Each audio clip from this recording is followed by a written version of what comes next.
Hi guys, welcome back to another session. मैं आभा भनोट लेकर आई हूँ आपके लिए करंट अफेयर्स का एपिसोड नंबर 758। आज की तारीख है 25 अगस्त 2020। हमारे दो चैनल्स हैं, पिनाकल और फ्रंटियर IAS। और अगर अभी तक आपने हमारे चैनल्स को सब्सक्राइब नहीं किया है तो सब्सक्राइब करना बिल्कुल ना भूलिएगा। साथ ही साथ इस बेल आइकन को जरूर दबाना है ताकि हमारी आने वाली हर वीडियो की नोटिफिकेशन आपको मिल सके। हमारी दो वेबसाइट्स हैं ssccglpinacle.com और baljitdhaka.com। इन दोनों को विजिट करना बिल्कुल ना भूलिएगा। ये सेशन हर रोज सुबह 4 बजे अवेलेबल हो जाता है और वीडियो की एंड में आपसे क्विज के क्वेश्चन पूछे जाते हैं जिनका आंसर आपको कमेंट सेक्शन में जरूर करना है। स्टार्ट करेंगे प्रीवियस क्विज के साथ। आपका पहला क्वेश्चन था, मौलाना अबुल कलाम आजाद MAKA ट्रॉफी 2020 किस विश्वविद्यालय ने जीती है? तो इसका सही जवाब था पंजाब यूनिवर्सिटी। और आपका दूसरा क्वेश्चन था, लिंगराज मंदिर हाल ही में खबरों में था, यह किस राज्य में स्थित है? तो इसका सही जवाब था ओडिशा। स्टार्ट करेंगे आज के सेशन के पहले क्वेश्चन के साथ। भारत अमेरिका रणनीतिक साझेदारी फोरम USISPF 2020 लीडरशिप अवार्ड से किस भारतीय को सम्मानित किया जाएगा? तो इसका सही जवाब है ऑप्शन नंबर डी, दोनों A और C, यानी आनंद महिंद्रा और शांतनु नारायण।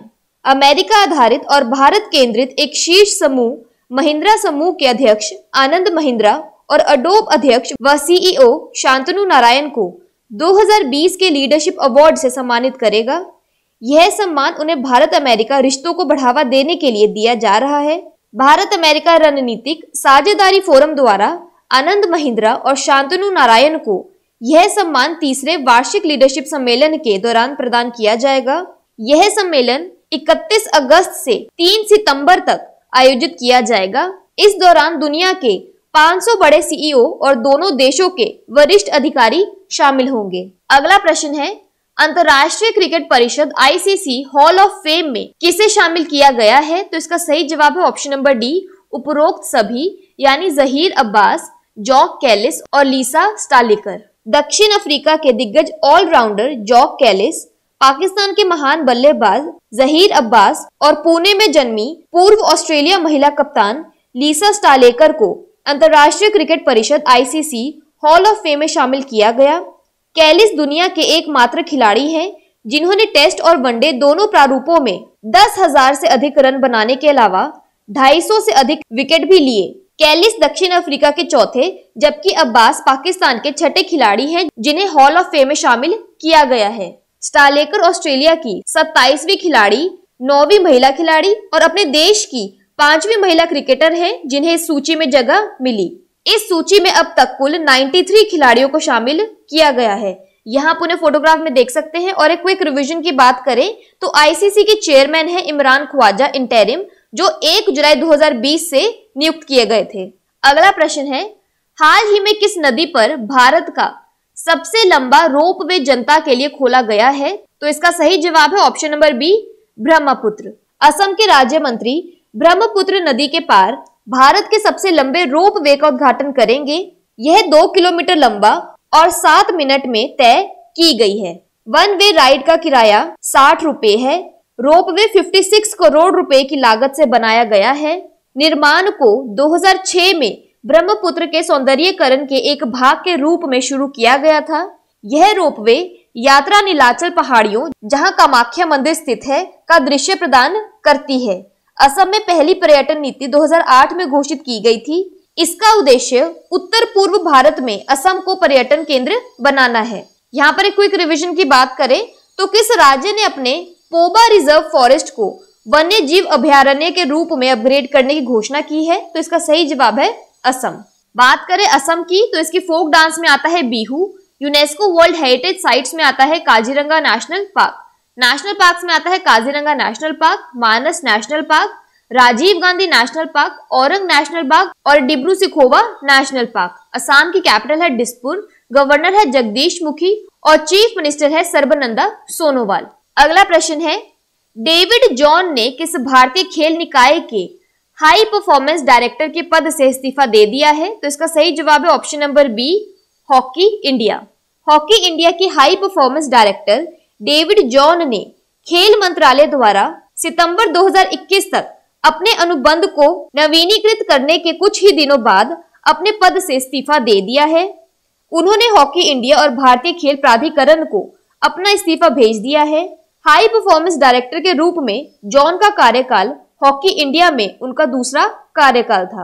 अगला प्रश्न है, किस मंत्रालय ने ट्रांसजेंडर व्यक्तियों के लिए भारत की पहली राष्ट्रीय परिषद की स्थापना की है? तो इसका सही जवाब है ऑप्शन नंबर बी, कौशल विकास और उद्यमिता मंत्रालय। राष्ट्रीय ट्रांसजेंडर परिषद का गठन सामाजिक न्याय एवं अधिकारिता मंत्रालय की ओर से संसद द्वारा पारित एक्ट के अंतर्गत हुआ है। परिषद की सदस्यता में देश भर से 9 लोगों का चयन हुआ है। केंद्र ने केंद्रीय सामाजिक न्याय मंत्री के नेतृत्व वाले ट्रांसजेंडर व्यक्तियों के लिए राष्ट्रीय परिषद का गठन किया है और इसमें 10 केंद्रीय विभागों, 5 राज्यों और समुदाय के सदस्यों के प्रतिनिधि शामिल हैं। राष्ट्रीय ट्रांसजेंडर परिषद का गठन ट्रांसजेंडर व्यक्तियों को समाज की मुख्य धारा में लाने के लिए किया गया है। केंद्र सरकार ने ट्रांसजेंडर व्यक्ति अधिकारों की सुरक्षा कानून 2019 के तहत परिषद का गठन किया है। अगला प्रश्न है, किस देश ने काले सागर में सबसे बड़े प्राकृतिक गैस रिजर्व की खोज की है? तो इसका सही जवाब है ऑप्शन नंबर बी, तुर्की। तुर्की के राष्ट्रपति रेसेप तैयब एर्दोगान ने ऐलान किया है कि काला सागर तट के पास 320 अरब क्यूबिक मीटर प्राकृतिक गैस के भंडार मिले हैं। इस खोज के बाद अब तुर्की की गैस के लिए विदेशी निर्भरता और कम हो जाएगी। तुर्की के ड्रिलिंग शिप फेथ ने काला सागर में इस गैस का पता लगाया है। तुर्की का ड्रिलिंग शिप फेथ जुलाई से ही खुदाई जोन में लगा हुआ था। इसे टूना 1 नाम दिया गया है। यह काला सागर में तुर्की के तट से 100 नॉटिकल मील दूर स्थित है। यहाँ पर एक क्विक रिवीजन की बात करें तो किस देश ने ऐतिहासिक चौरा चर्च करिए चर्च को मस्जिद में बदलने का फैसला किया है? तो इसका सही जवाब है तुर्की। बात करें तुर्की की तो इसकी कैपिटल है अंकारा और करेंसी है तुर्किश लीरा। अगला प्रश्न है, हाल ही में ओडिशा, छत्तीसगढ़ और पड़ोसी राज्यों के क्षेत्रों में कौन सा फसल त्योहार मनाया गया है? तो इसका सही जवाब है option number D, Nuakhai Juhar. Nuakhai Juhar Odisha, Chhattisgarh और आसपास के अन्य राज्यों में मनाए जाने वाले सबसे प्राचीन त्योहारों में से एक है। ओडिशा में मौसम की नई फसल का स्वागत करने वाले त्योहार नुआखाई जुहार का जश्न मनाया गया। यह पश्चिमी ओडिशा का एक महत्वपूर्ण सामाजिक त्योहार है और एक कृषि त्योहार है। इसे नुआखाई पर्व या नुआखाई भेंट घाट भी कहा जाता है। यह भाद्र माह की पंचमी तिथि को मनाया जाता है। नुआखाई 2 शब्दों से बना है। नुआ का अर्थ है नया और खई का अर्थ है खाना, इसलिए यह नए चावल खाने का प्रतीक है। यहाँ पर एक रिवीजन की बात करें तो फूलदेई उत्तराखंड राज्य में मनाया जाने वाला फसल त्योहार है। अगला प्रश्न है, विंग कमांडर गजानन यादव को निम्नलिखित में से किस पुरस्कार से सम्मानित किया जाएगा? तो इसका सही जवाब है option number C, Tenzing Norgay राष्ट्रीय साहसिक पुरस्कार। एयर एडवेंचर श्रेणी में विंग कमांडर गजानन यादव ने GE Tenzing Norgay national adventure award जीता है। गजानन यादव पैराशूट जंप प्रशिक्षक हैं। वह आईएएफ की स्काई डाइविंग टीम आकाश गंगा के सदस्य भी हैं। उन्होंने अब तक 2900 से अधिक छलांग लगाई है। वायुसेना के खेल नियंत्रक बोर्ड AFSCB को राष्ट्रीय खेल प्रोत्साहन पुरस्कार 2020 से सम्मानित किया जाएगा। यह पुरस्कार खेल के प्रोत्साहन और प्रोत्साहन की दिशा में निरंतर प्रयास करने के लिए दिया जाता है। तेंजिंग नोर्गे राष्ट्रीय साहसिक पुरस्कारों को साहसिक खेलों के लिए भारत का सर्वोच्च राष्ट्रीय पुरस्कार माना जाता है।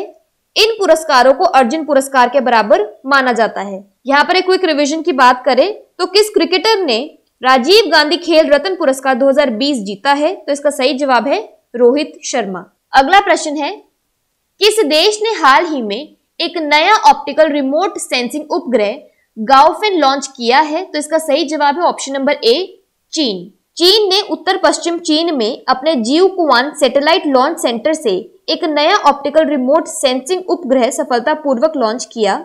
इस उपग्रह का नाम गाओफिन 905 रखा गया है। उपग्रह को लॉन्ग मार्च 2D वाहक रॉकेट द्वारा कक्षा में भेजा गया। रॉकेट के माध्यम से एक बहुक्रियाशील परीक्षण उपग्रह और टिया-205 नामक एक अन्य उपग्रह भी लॉन्च किया गया। यह उपग्रह लॉन्ग मार्च रॉकेट श्रृंखला का 343वां मिशन था। बात करें the people's republic of China की तो इसकी कैपिटल है बीजिंग और करेंसी है रेनमिनबी। अगला प्रश्न है, केंद्रीय वित्त मंत्रालय द्वारा कितने रुपए तक का सालाना आमदनी वाले कारोबारियों को जीएसटी से छूट देने की घोषणा की गई है? तो इसका सही जवाब है ऑप्शन नंबर डी, 40 लाख। केंद्रीय वित्त मंत्रालय ने 24 अगस्त 2020 को घोषणा की कि अब 40 लाख रुपए तक के सालाना कारोबार वाले कारोबारियों को जीएसटी में छूट मिलेगी। इससे पहले केवल 20 लाख रुपए के वार्षिक कारोबार वाले व्यवसायों को जीएसटी कर से छूट दी जाती थी। पूर्व वित्त मंत्री अरुण जेटली की पहली पुण्यतिथि के मौके पर वित्त मंत्रालय ने यह घोषणा की। 1.5 करोड़ तक के टर्नओवर वाले लोग कंपोजिशन स्कीम का विकल्प चुन सकते हैं और केवल 1% टैक्स का भुगतान कर सकते हैं। बात कर लेते हैं आज के एक सेशन की क्विक समरी की। तो लीडरशिप अवार्ड्स USISPF किसे दिया गया है? आनंद महिंद्रा और शांतनु नारायण को।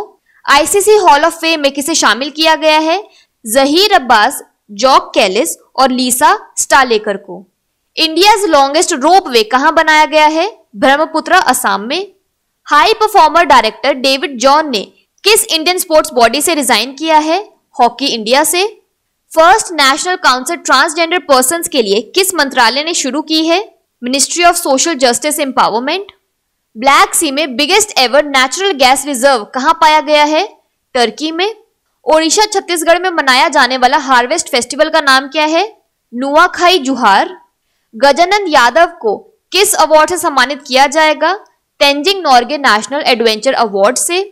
ऑप्टिकल रिमोट सेंसिंग सैटेलाइट किसने लॉन्च की है? चाइना ने।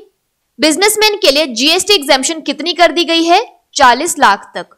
बात कर लेते हैं आज के सेशन के क्विज फॉर द डे की। आपका पहला क्वेश्चन है, हाल ही में किस नदी पर भारत का सबसे लंबा रोप वे जनता के लिए खोला गया है? और आपका दूसरा क्वेश्चन है, किस मंत्रालय ने ट्रांसजेंडर व्यक्तियों के लिए भारत की पहली राष्ट्रीय परिषद की स्थापना की है? और अगर अभी तक आपने हमारे चैनल को सब्सक्राइब नहीं किया है तो सब्सक्राइब करना बिल्कुल ना भूलिएगा। साथ ही साथ इस बेल आइकन को जरूर दबाना है ताकि हमारी आने वाली हर वीडियो की नोटिफिकेशन आपको मिल सके। हमारी दोनों वेबसाइट्स SSC CGL Pinnacle.com और baljeetdhaka.com को विजिट करना बिल्कुल ना भूलिएगा। Thank you so much.